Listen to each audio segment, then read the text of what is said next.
Hello, my name is Emmy DeGrappa. Each week, we bring you stories asking our guests the question why.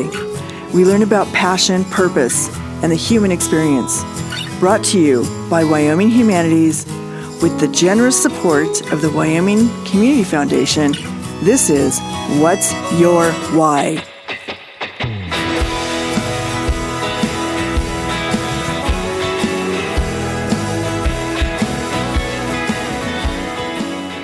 Today, we are talking to Sherry Smith, author and historian of the American West and Native American history. Welcome, Sherry. Hi, thanks. Good to be here. Sherry, you have such an interesting background, and I think it's amazing that you've studied not just the American West, but also Native American history. And how did you become passionate about both those subjects? Well, though I live in Wyoming now, I grew up in Indiana, the northwest part of Indiana, actually, which is heavily industrial and urban, and it's tucked in between Chicago with all of its cultural treasures and a place called the Indiana Dunes, which is a wonderful natural place, and in fact, part of it is now a national park. So far from the West, however, I encountered both in the Indiana Dunes, a man who became kind of a surrogate grandfather who had grown up in South Dakota. And we had a little cabin on Lake Michigan, and he had one above us on the sand dune, and his cabin was full of artifacts. I mean, things that he had acquired as a young man in South Dakota. He had friends among the Dakota tribe near where his ranch was. And so as a child, as a 5-year-old, I entered into his cabin and discovered this whole world of Western and Native America. And then on the other hand, Chicago had wonderful museums as well. So I was inundated with a realization that Indiana wasn't the only place in the world, and that the American West was not that far away, and I was absolutely beguiled by this man, by his stories, by the things that he had in his cabin. And so I have to say that my interest in the West must have come from that as a child. And then I went to college, first of all, at Purdue University, and there were two wonderful historians there, Don Parman and Don Berthrong, who had specialized in Native American history. And so I took classes from them. And then finally, I think any of us who grew up in the 50s and 60s, which I did, were aware that issues of race were current and important and, on everybody's minds. And so I was also interested in African American history as well as Native American history. And so I think it's just a combination of those sort of things that led me to study the West, study Native America, and of course I hoped to ultimately live in the West, which I was lucky enough to be able to do. And what was your journey to Wyoming? Well, I skipped over Wyoming. I went from Indiana out to Seattle, Washington, to do graduate work at the University of Washington. But this is how often in people's lives a personal matter leads to professional development. And in this case, I had a boyfriend who was going to school at Colorado State. And so once I got to the point where I was working on my dissertation, I could live wherever I wanted to. So I came to be in Colorado with this boyfriend. But I also needed to have work, and I was lucky enough to be hired by the Wyoming Historic Preservation, not the board, but the State Historic Preservation Office, which was in Cheyenne. So I was commuting up to Cheyenne from Fort Collins, where I was living, and was hired by the Wyoming SHPO, as it's called, to find the Bozeman Trail, which was a historic trail that crossed the northeast quarter of Wyoming. It was kind of forged. Well, frankly, it was following well-trodden Native American trails, starting from, well, the cutoff from the Anglo-American perspective was around Fort Fetterman, which eventually was put there, and went up in the northwesterly direction, heading toward the Montana gold fields, again from an Anglo perspective, but along the base of the Bighorn Mountains. And so I was hired because I knew something about the history of Wyoming and the West, and in particular the Indian Wars, as they call them, that took place in that area. But my job was not only to write the history, but actually to go out in the field and find areas where you could still see traces of that historic trail. So it was an Indian, Native American trail, but then Anglo miners were following the same trail in the 1860s. And so that's what I did. That's how I came to first work in Wyoming, although, to be honest, I was still living in Colorado. And that was just the most amazing experience for me, to be out in the Powder River Basin using diaries, historical maps, but also the help of a man at the Bureau of Land Management who was very useful to me in showing me aerial photos of the Powder River Basin where you could actually see from above traces of the trail. And then finally speaking to ranchers who also knew about this trail in areas where you could see it on the land that was either theirs or that they were leasing most of it from the BLM. So that was my immersion into Wyoming when I was still a graduate student, and this was in the early 80s. Interestingly enough, the reason why there was money to do this project was because the Office of Surface Mining needed to adhere to historic preservation requirements that they were planning, of course, to develop for energy resources this property. So it was kind of compelled by the federal government to make sure that they were not doing great harm to historic resources, that this job happened in the first place. So that's how I came to be in Wyoming. And if I can just add one interesting component of this story that turned out to demonstrate to me that I was not the first person in my family to come to Wyoming after all, was in the context of this job. And I had known that my great-grandfather was in the Army in the 1870s, and that there was a diary that a distant cousin had. So, and I did know that he was in the 4th Cavalry. And in the process of doing research on the Army use of the Bozeman Trail, I discovered that in the fall of 1876, which was after the Custer disaster at Little Bighorn, the 4th Cavalry, which had been in Texas, was brought up to Wyoming to punish the Indians who had participated in the battle at Little Bighorn. And so I suddenly realized that my great-grandfather had been on this trail in 1876. And so I began urging my father, because it was his family, it was a Smith, to help contact the cousin to see if, in fact, the diary that she had was the diary of that expedition. And it turned out that it was. And so I was able to read it, and ultimately it became my first book called Sagebrush Soldier. And he was a common man. You can't ask for a better name than Smith to represent the common man. He was an enlisted man. He had worked for the railroads, but I think he lost his job in the panic of 1873, so he ended up in the Army. He was literate, but a terrible speller. But he kept this diary, and it is a pretty interesting view of what it was like to be a common cavalryman during an expedition in 1876. And as it turned out, they did have a battle. It was up in the Bighorn Mountains. They found a camp of Cheyenne people, and some of them had participated in the Battle of the Little Bighorn. And so the cavalry did charge into that battle site at dawn in November 25th, 1876. And he includes in his diary his own experience in that episode as well. So it was a shock and surprise to me to learn that I was not the first Smith to come to Wyoming, that my great-grandfather had been here many years before in the very same place that I was hired to find. And so he did not stay. He went back. He was actually happy to get out of there. In fact, he wrote in his diary, a number of soldiers died in that battle, nothing like the number of Cheyenne, of course, who suffered, because when the Army left, before they left, they burned the village down. So these people lost everything. It was a horrific experience for them in the cold November Wyoming weather. he did not ponder that for very long, but he did talk about the soldiers that they buried there, and he said, "I would not like to be buried here where no white man will ever come back again." That was an interesting, at least to me, discovery that I had a family history in Wyoming that I never knew about. Do you think that, speaking of family history, do you think that people's interest in knowing their genealogy has changed so much? I mean, I think with all the new programs they have to trace your roots, Mm-hmm.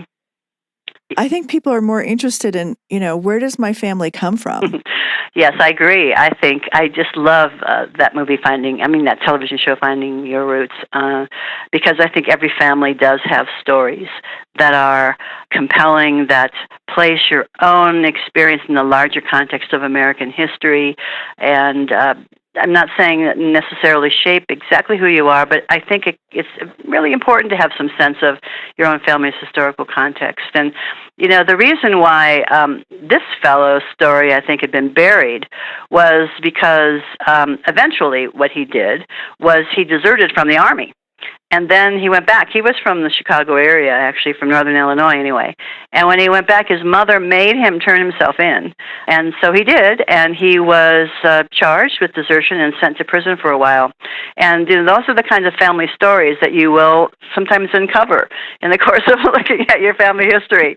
Stories that people probably went to their graves thinking had been kept secret. And unfortunately, I discovered that this had happened, but I do think that people's histories, both the good and the bad, are extremely wonderful and important for people to understand.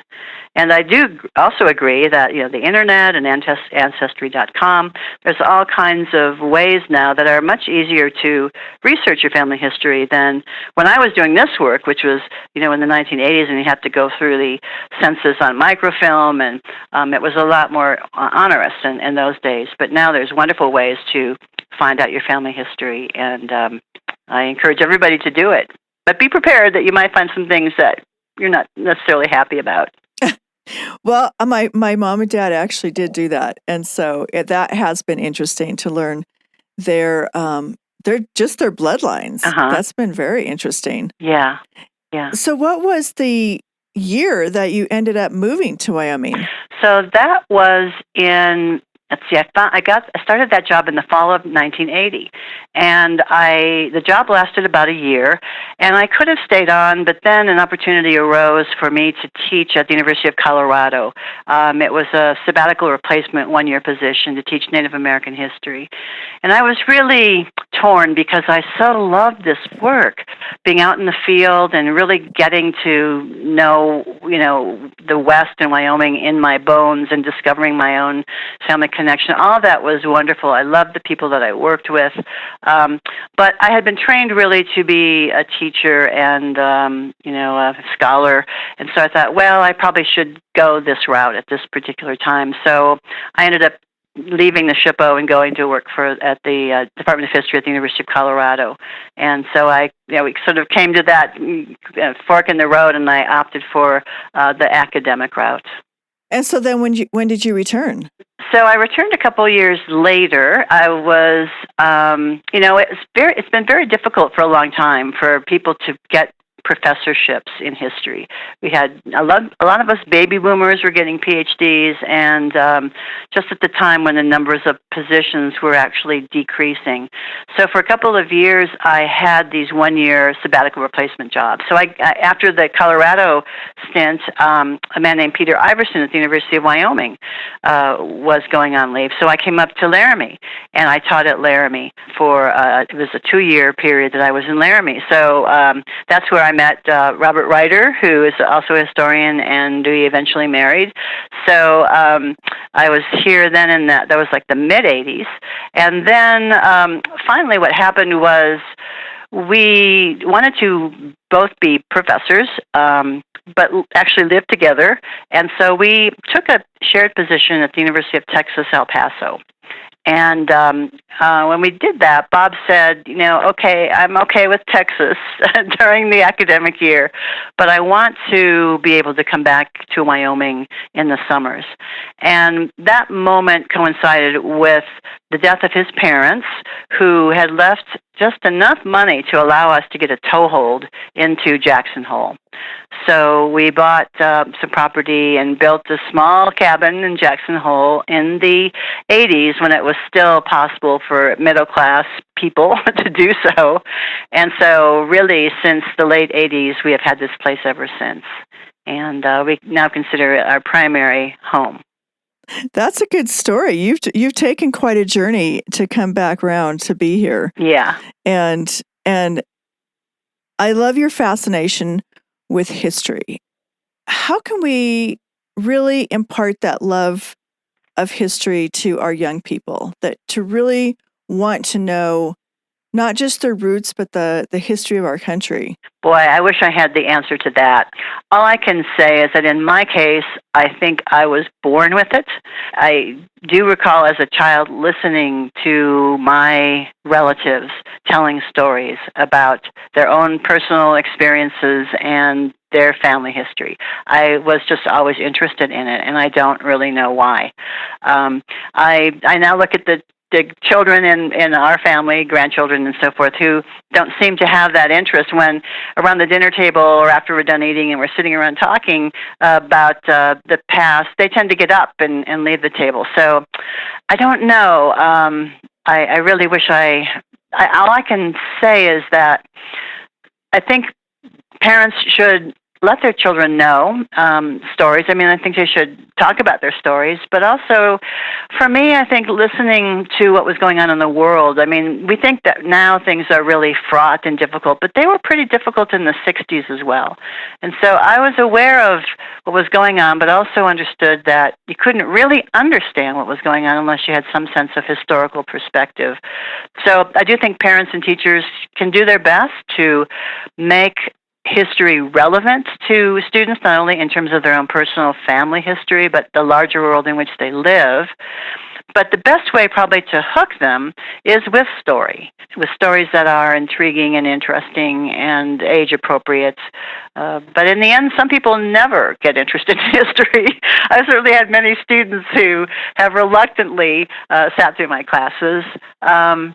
My husband, Bob Ryder, says that he thinks that many people don't really appreciate history till they have one of their own. As they get older, they have a greater appreciation for the importance of the past. I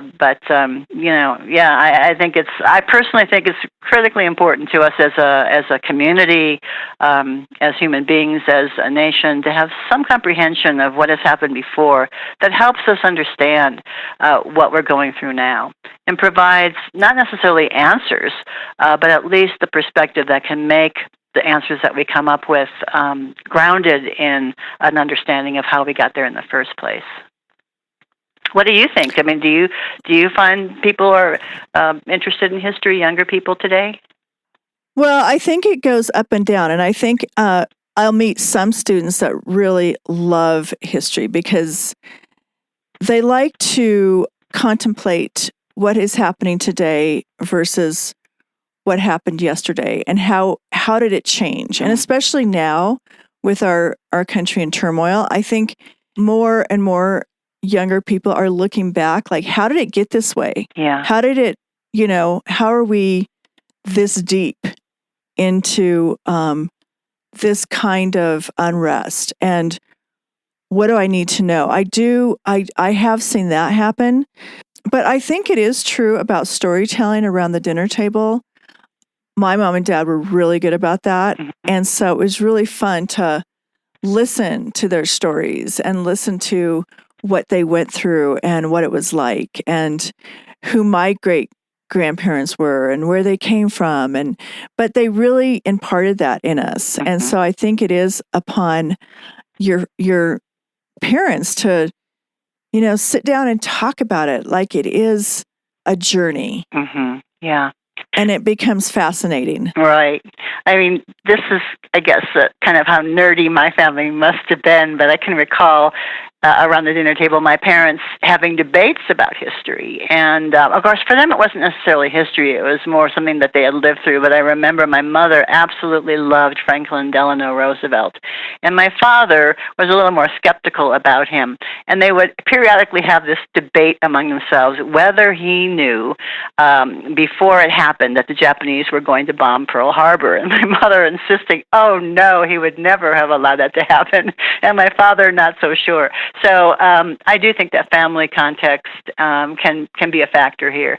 But I'm sure there are many other people who don't necessarily have that and still understand the value of history. Maybe it's in, I'm terrible at math and science, right?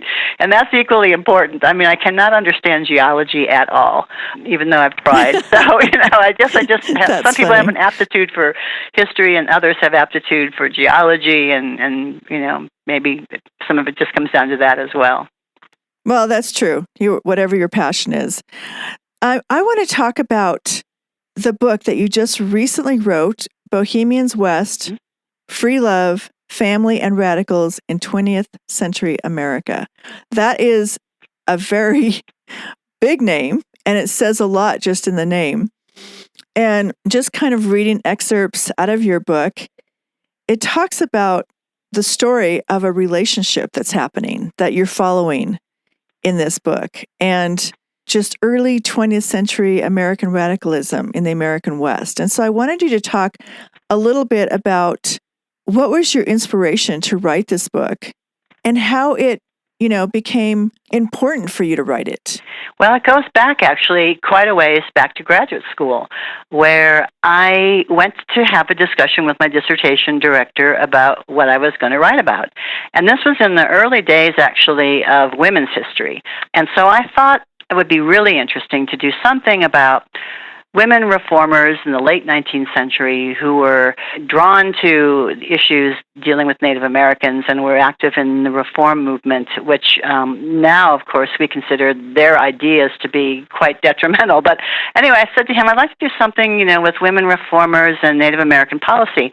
And he just sort of blanched, and I knew, okay, he's not going to go for this. And so he said to me, I think you should write about Army officers and what their reflections were about Indians, about fighting them, and this kind of thing. I thought, I know nothing about the military. This was, by the way, before I had the Bozeman Trail job and knew about my family history here. But, as a dutiful student, I thought, well, I better do what he wants me to do. So that's what I did.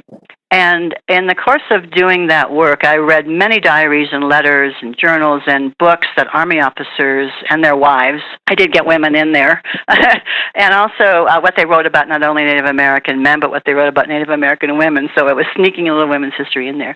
But in the course of doing that, I probably looked at, 150 different officers' personal reflections on what they were about. And I ran across one man in particular who was a West Point graduate named Charles Erskine Scott Wood.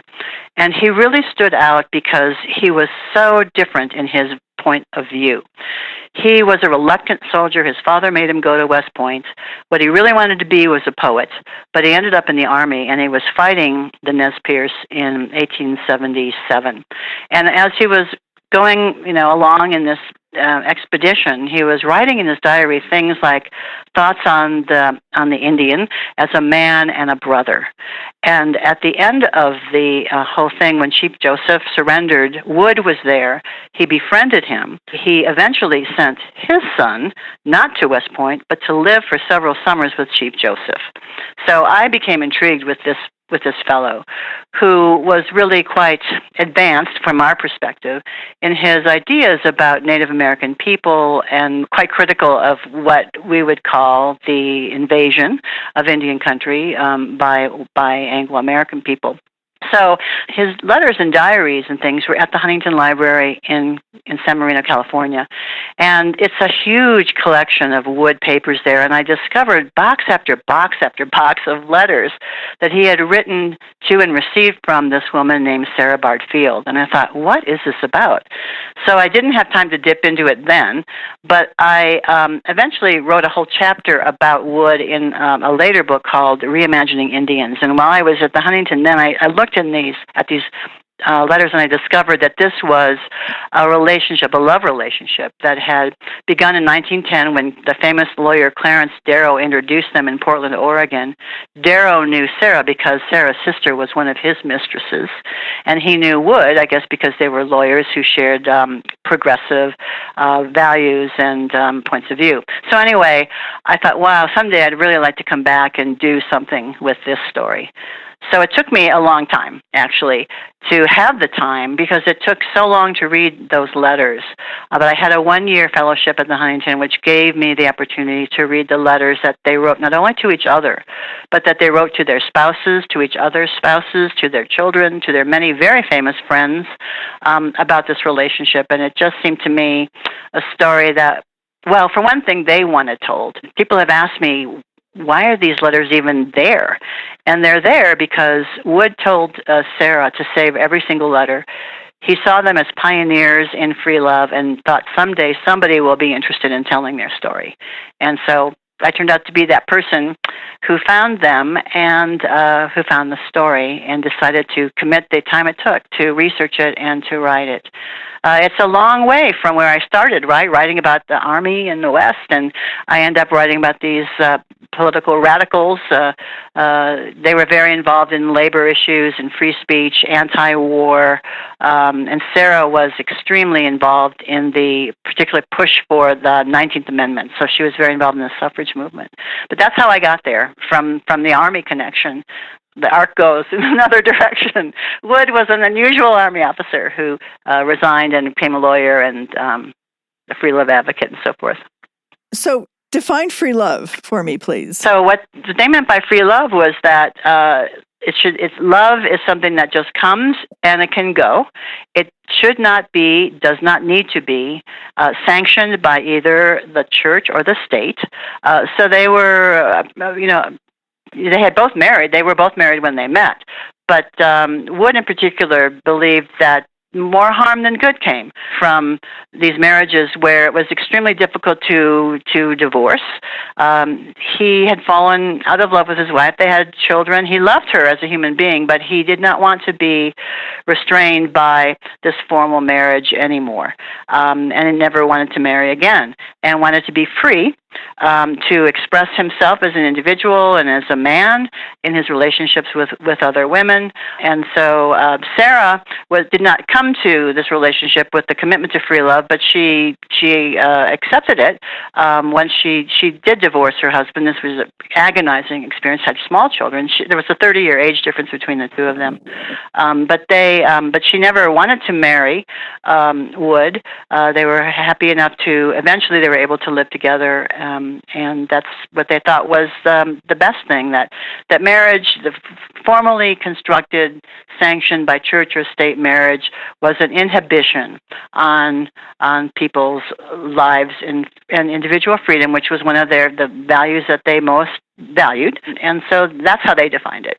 Now, then the other part of this, well, what does this mean in terms of can you have multiple partners? So that becomes, of course, a conflict and a debate between the two of them, whether free love still, meant you should still be monogamous, or whether free love meant you could be free to have as many partners as you want. And what did they decide? Well, she certainly believed that monogamy was the best and highest way of going about this. He did not agree, but neither was he. I would not call him promiscuous. And I think it's important to mention, by the way, that by the time they met, he was 58 and she was 28. So he may have been slowing down a little bit, but because they lived apart, when she left her husband, she ended up living in California, and he remained back in Portland. And so because they were apart, he was not going to deny himself relationships with other women. But I would not call him promiscuous, but he had other affairs with a couple of women along the way until they finally did live together, at which point, as far as I know anyway, they were monogamous from that point forward. Several times she was letting him know through letters that there were men that were interested in her, and I cannot say for sure that she never consummated any of them, but I kind of doubt it. Yeah, it was. While they were apart, it was a constant issue between the two of them. I think what do people take away after reading your book? What is like the main kind of lesson learned or something that you opened someone's eyes to see? You know, it is a story very much about an unusual couple. It's also unusually well documented. And so I think that is the appeal to me, was how these were two individuals who were trying to carve out a new way of living, a new way of experiencing commitment and love that was really radical for their times and maybe would still be considered so today, although I think more and more people do live without, being formally married, for sure, now than 100 years ago. And so for me, it is how they think about this, how they struggle with the choices that they are making, because they were not thoughtless people, they were not careless people, they were really quite, I think, well-meaning. Often, of course, they fell short of their ideals. They talk a lot about being honest and truthful, but of course both of them were engaged in deceit for a period of time when they were still married, to particularly Sara, to a Baptist minister. So I think the value of it comes in looking at how people who were thoughtful were trying to reconceptualize concepts of marriage and family. And what I found when I tell people about this, they have immediate reactions, even though they don't know anything other than what I tell them. But I get really strong and quite negative reactions to both the man and the woman. And interestingly enough, women are more critical of Sara, and men are more critical of Erskine, as he was called.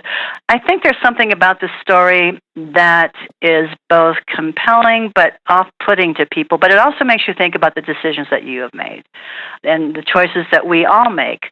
And no choice is perfect, and you're always giving up something in exchange for something else. And so for me, it isn't about some broad, although I do want to put them in their context of radicalism, because I think that has a big part of what their lives were about and impacted their personal relationship. In the end, I think the story is most compelling as an example of an effort to try to do something radically new and to look at how they explain themselves and then to reflect on your own lives. So it's really a very intimate story that I think people can identify with or have strong reactions against, but that it speaks to things that many of us, we live every day in relationships, whether it's formal marriage or not, and relationships with children, and the decisions that you make about your own personal happiness and the impact on your kids. So these are issues that are still very relevant today. And however one feels about the choices that this couple made, I think it is worth spending some time with them to look at how they did it and to think about, where you are. So it's kind of a different kind of history than the one that, has to deal with broader, developments in whether it's Indian policy or other things. So it's really a very personal kind of story that I think people can find interesting. I'm excited to read it. Thank thanks. you so much. And thank you for talking to me today. Oh, thanks. This went really fast, and I appreciate your interest and the chance to talk to you about this, about Wyoming, about my first book, and about my last book, or my most recent book, I should say. So thanks so much, Emmy. Oh, thank you, Sherry.